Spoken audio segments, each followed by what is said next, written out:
बाहेरून येणाऱ्या माणसांचा तपासण्या केला आणि या सगळ्या ह्याच्यामध्ये त्यावेळेस सरपंच परिषदेचे सातत्याने लावून धरलं होतं की आमचा पण विमा असावा, शासकीय कर्मचाऱ्यांचा विमा केला गेला, ग्रामसेवक आपल्याबरोबर काम करतात, आपले सहकारी आहेत, त्यांचा विमा झाला।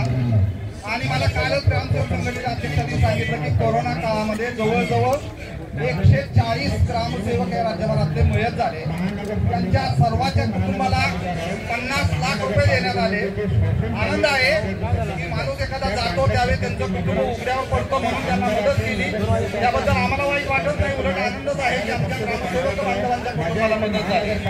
परंतु राज्यामध्ये कितीतरी सरपंच, कितीतरी उपसरपंच आणि कितीतरी ग्रामपंचायत सदस्य गेले, आमच्या कुटुंबाला मात्र 1 रुपयाचाही दानत देण्याची सरकारला लोकप्रतिनिधी म्हणून आमदारांना, खासदारांना पेन्शन, अनेक सवलती, भत्ते, दवाखाने, सगळ्या प्रकारच्या सोयी सुविधा आहेत।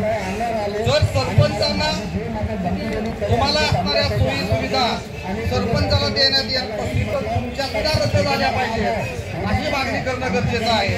तुम्ही लोकप्रतिनिधी आहात, तुम्हाला 100 गावं सांभाळायची आहेत, आम्ही पण लोकप्रतिनिधी आहोत, आम्हाला आमचं गाव सांभाळायचं आहे। लोकप्रतिनिधीमध्ये रकमेबाबत मला कमी जास्त होऊ शकतं, सगळ्यांसाठी नियम सारखे असले पाहिजे।